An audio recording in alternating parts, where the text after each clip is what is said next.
lived in a world without structure. From mountainsides to stream banks, the soil was eroding and there was no shade to rest in. This is why the people decided to build the forest.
So the reason why we're able to grow cedars on this island is because we plant them.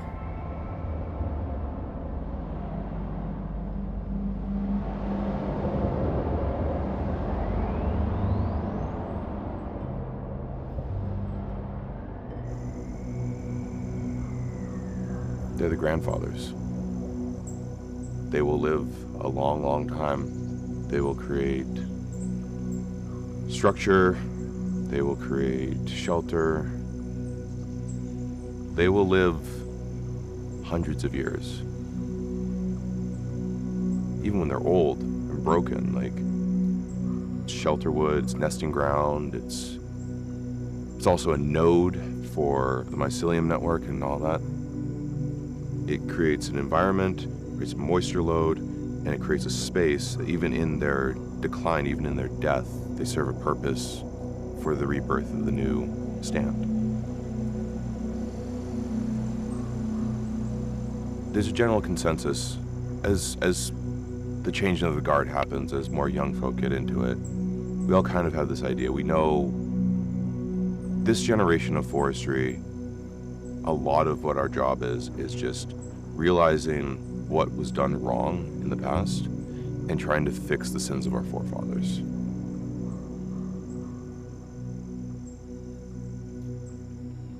Honestly, I was a burned out 18-year-old and my dad sent me north to my great uncle to make me eat dirt and become a man. And I just never changed. Because I love it out there. It's freedom, man. And you feel a connection to the landscape. You just have to actually just stop what you're doing, stop thinking, take in everything around you. taking the way the wind whistles through the trees, taking the way the dirt feels.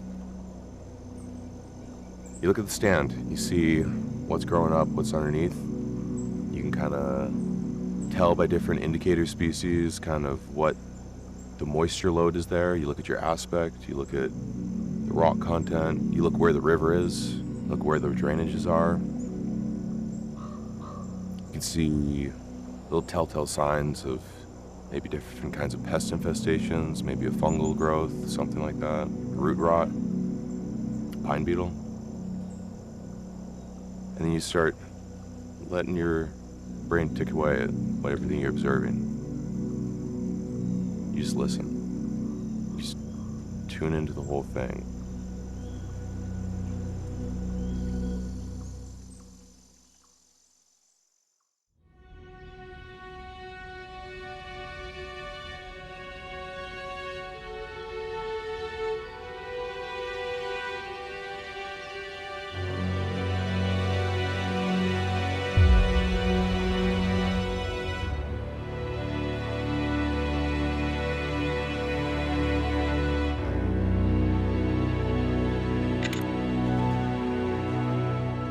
Golden spruce used to be right over in the gap.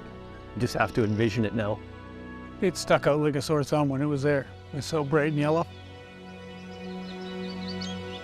Once the forest was built, the people were happy. But every year the trees would multiply, and the people were running out of land. So to fix the forest, the people invented chainsaws.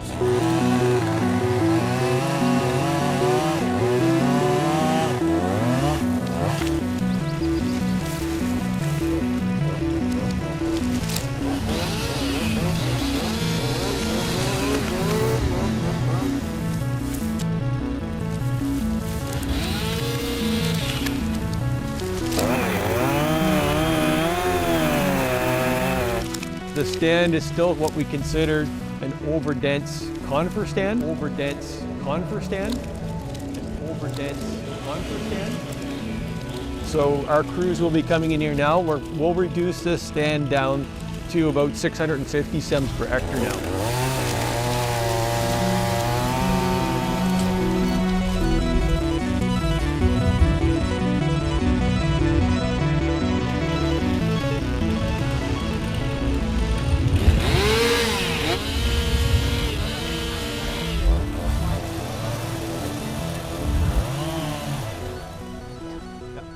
So females can only give birth inside dens. It's the only possible place.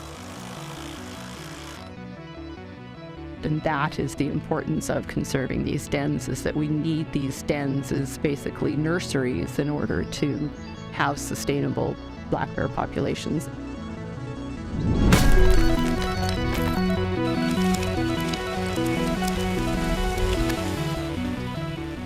And doing this kind of thing is sort of a short-term stopgap solution to fill the time period until we allow new trees to grow large enough to become dens.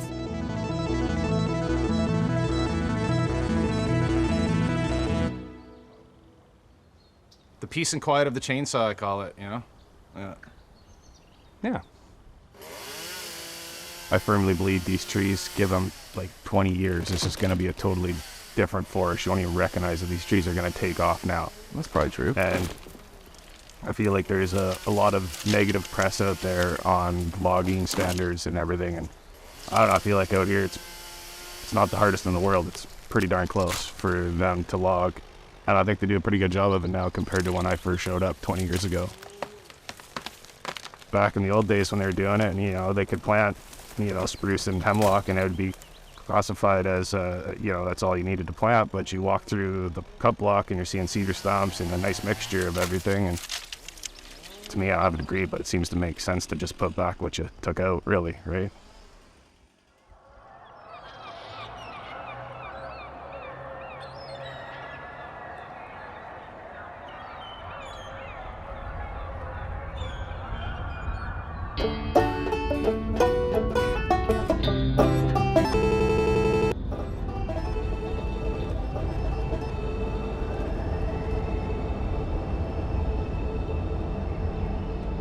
When the people managed the forests, the trees began to grow much larger. But all of the big trees would need more carbon dioxide to breathe, and a lot of it. So to save the trees, the people invented fire.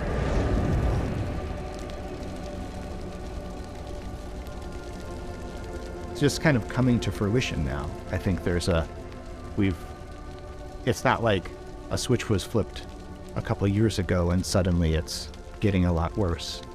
It's this thing that's been building for a really long time. We're just not experiencing the entirety of the conversation around it. And I kind of partially feel like that's on purpose, and that makes me distrustful. Yeah, there was this whole history of tending to the landscape in a way. I think the sort of leave everything alone that, like, the national parks want us to do, just like, leave it in its pristine state, the forest. It's like, well, that's not how it's been. Like, yeah, the landscape was cultivated and taken care of by indigenous peoples, and it's kind of leaving it alone is actually like a problem. It's not the way it has been taken care of in the past. Like fire management, the Smokey Bear campaign, and America's protocol for stopping every fire is actually like a colonial practice that kind of flew in the face of tens of thousands of years of tended landscape in North America. It's supposed to burn. Like, it's supposed to happen. It's not this like evil accident or like this accident that could have been prevented. That the planet is actually designed to burn. Like, the planet likes fire, and that's how many plants and many trees succeed. Fire isn't bad, and it's not sad. And like, also, like, how does the forest feel about a fire? Like, maybe the forest likes it, or like it's like what the forest wants. I think there is such a like anthropomorphizing of like the forest and the landscape, and somebody's house burning down, of course, is devastating. Like, I can't imagine how that feels. You have to hold two contradictory things at once, which is like, it is a tragedy and it is natural, And it's also like the reason why wildfires become tragedies is because of humans. And it's like, if your house is there, then a wildfire does result in this type of loss. But prescribed burning is something that's going to have to happen at a much larger scale. So like, fire has to come back onto the landscape. That's like one of the solutions. It becomes a sort of container for a lot of emotional states that we in the West have grown really uncomfortable with. Yeah, totally. Right? Like loss, death, grief, all of these things that are sort of like hidden away from us in a sort of Western cultural experience, right? Like, we see all of these things as sort of bad emotional states, things to suppress, things to not allow ourselves to feel in order to still feel like we're in control. And wildfire somehow opens up all of these doors to these, like, thinking about subjects that are really uncomfortable for people in the West to face.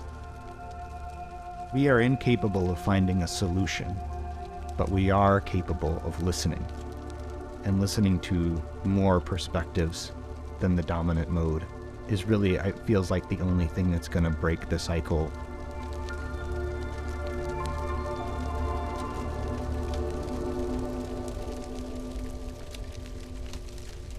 The forest and the fires lived in harmony for a long time, but eventually the people started noticing that the fires were getting bigger, and this made the temperature warmer.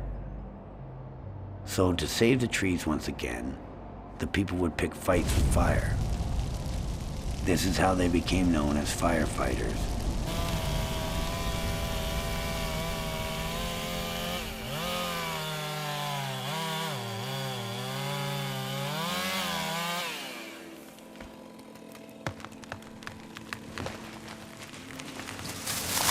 Um, 1985. I was a command spotter working out of Revelstoke. We were using a Bell Long Ranger. We used to be two-man team, and then the government got in and figured it was safer to have three-person initial attack crews. Anyways, that morning, they did a power check on the helicopter and everything was above normal. And the fire call came in. I was in the van getting the crew ready, and my sister and mother popped in for a surprise visit. With that, the boss said, "Hey, I'll take your seat." Fine. 45 minutes later, the helicopter crashed, killing all on board. The crater was 11 feet deep and 36 feet wide. In the inquiry, it was discovered that that particular helicopter was the 29th to go down in civilian life due to an oil seal that leaked. The fellow that took my seat, one of the questions that was asked of me was, in flight, if a door becomes ajar, how far can you open it? And we would actually fly around without doors. And that was actually a difficult question to ask. And I said, why? He said, well, the person in the co-pilot seat, that's where the command spotter sits, actually jumped out of the helicopter. And what they put together was the pilot tried to pull off an auto-rotation, which is a descent that helicopters do without power, changing the attitude of the blades to build RPM. And what they figured is the onboard fire in the cabin, everybody was disorientated. And when he tried to, and basically they were inverted, and the fellow opened the door and went through the blades. Then the helicopter landed on him.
It's very dangerous, and would I want to do it nowadays with the way the climate is, the fire behavior?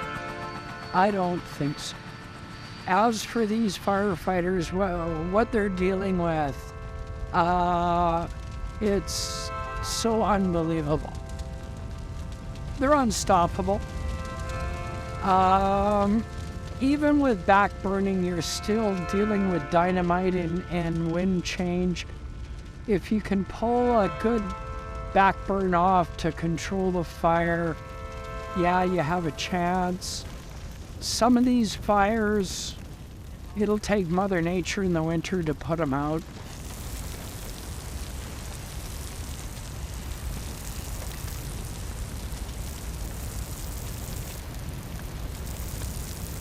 It's a gallon a minute. Pretty well what we burn here. There'll be fire there that'll burn next year. It goes underground, burns in roots. I mean, it can burn into the next year. The only way we really get a handle on them is when it starts raining. You need a weather change. You know, the guy, I always say the guy that starts it usually is the guy that puts it out, eh? Yeah, the big guy, whatever, not Santa Claus. In the end, you know, you do what you can with what you have. Eh?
So it's been about 4 years that I've been planting into this particular fire here. It would take centuries to sort of reforest at the rate that we're able to do it at the moment.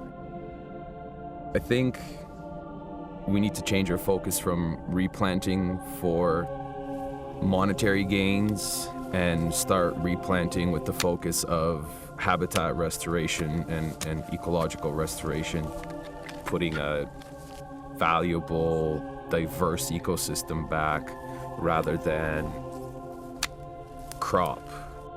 You know, you have these massive swaths of land killed off by mountain pine beetle. And then what do we go and do? We put massive amounts of pine back in there again. It's like, this is the problem in the first place. You can't just have one tree, because if you have one pest that feeds off of one tree and your entire landscape is dominated by one tree species, it's all gonna disappear again. And once a fire starts in that sort of forest that's beetle killed, it is horrifyingly tough to stop. You know, fires are a natural cycle of forests that clean up. You know, the fire is the caretaker of the underbrush, and the issue now is that when you don't have small little cleanup fires, you have these monsters that just sanitize and sterilize the landscape. You know, and they'll say that it's not monoculture because there's like 20% spruce in there. It's like, yeah, but it's still 80% pine, and the mixed-wood forests of this area, for example, they need aspen and birch and alder and all these different things. And obviously one of the big things that was used for ages to get rid of deciduous was spraying glyphosate. And there is hundreds of thousands of hectares of land in BC being sprayed with glyphosate all the time in order to suppress deciduous. But you know, you're suppressing aspen and poplar and deciduous trees, but you're also suppressing berries and all the little shrubs and stuff that grows and feeds a lot of the wildlife. People kind of want to spit on the resource extraction that we have in this country, but we live in a place that gets to -40, and you have a house that's warm and it's built out of 2x4s, and people just need to kind of see places that are starved for natural resources and see how difficult it is to make stuff happen and how much more expensive it is. It bothers me that we live in a world of the need for exponential growth, because there's a very real cost to it, and you know, you just have to drive out here and see it.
Eventually, the people in the fire stopped fighting. The people found a new way to create structure by reusing their trash to make new things. So they emptied the landfills and built new homes for everybody. The people put the trees back where they came from, and for a while, they stopped tending to the forest.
we can build ourselves an empire here on these islands, you know, the grandest that the world's ever seen.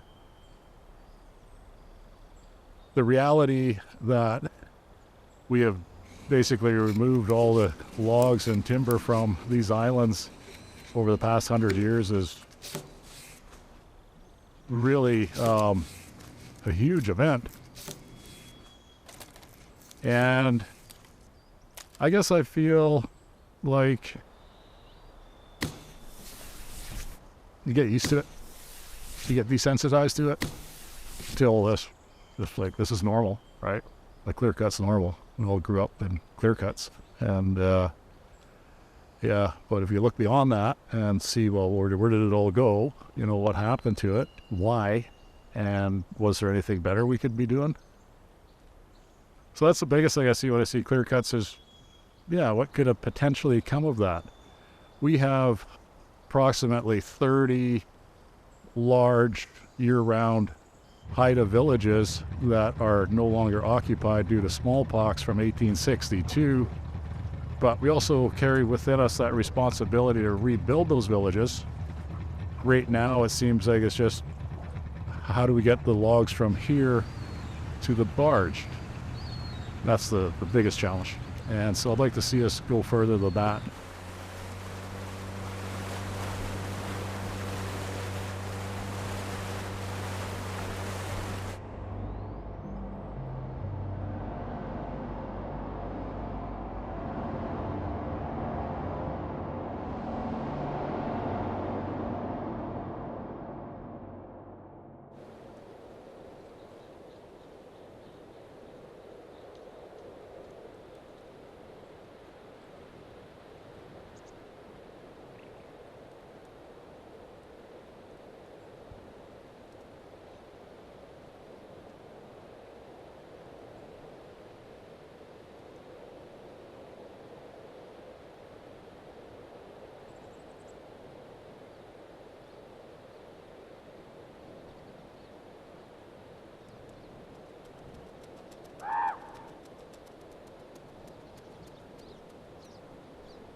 When the forest was left unattended, the trees would get lonely and suffocate.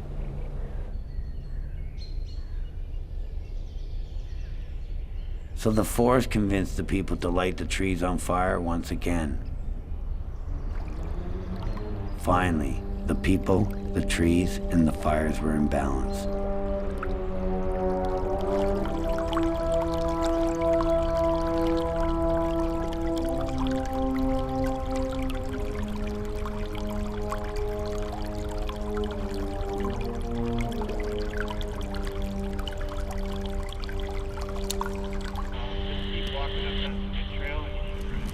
This is going to be run just like any other incident.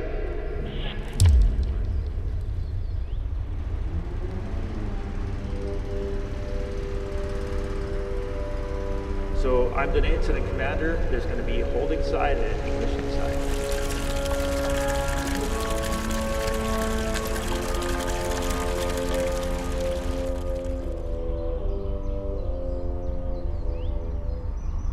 Your team leader will direct you what to do.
I'm the fire keeper.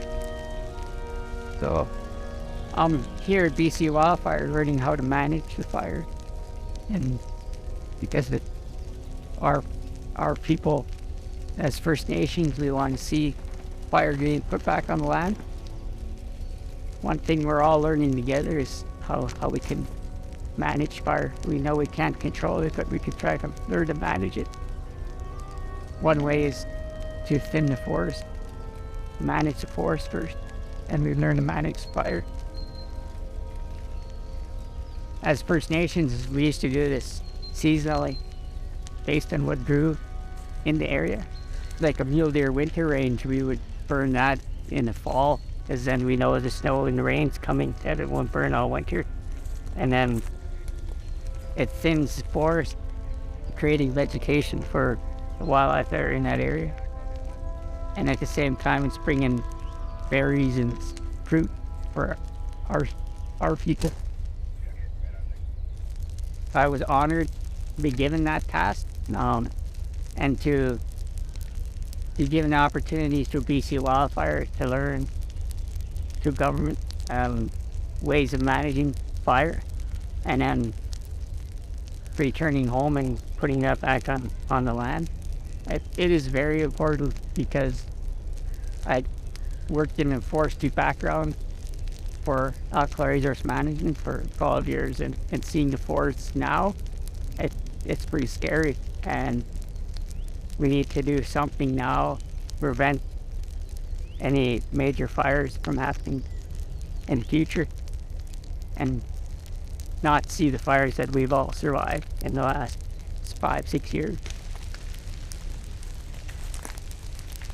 We created a time bomb, and really, I think it was around 96 on. If you look at the graph, you can see the intensity of the wildfires increasing, and now we're at the breaking point, and we should have started this work a long time ago, but at least we're starting now. These stands would have had fire every 2 to 15 years.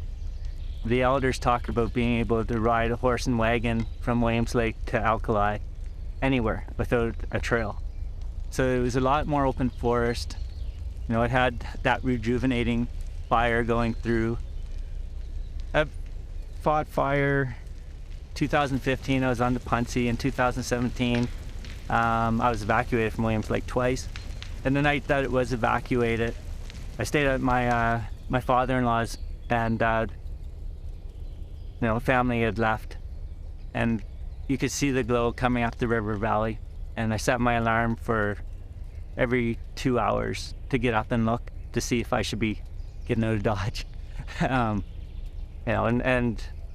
there was a few of us that were like that. The next day, nothing happened because you were trying to figure out, who was left in town, who could do what. But yeah, it was an experience, but we created it, and I know we feel like we're doing proper forest management, but with these events, we've learned a lot, and we know that treatments like this need to occur.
In the end, the forest recognized the fire as the lungs of the trees.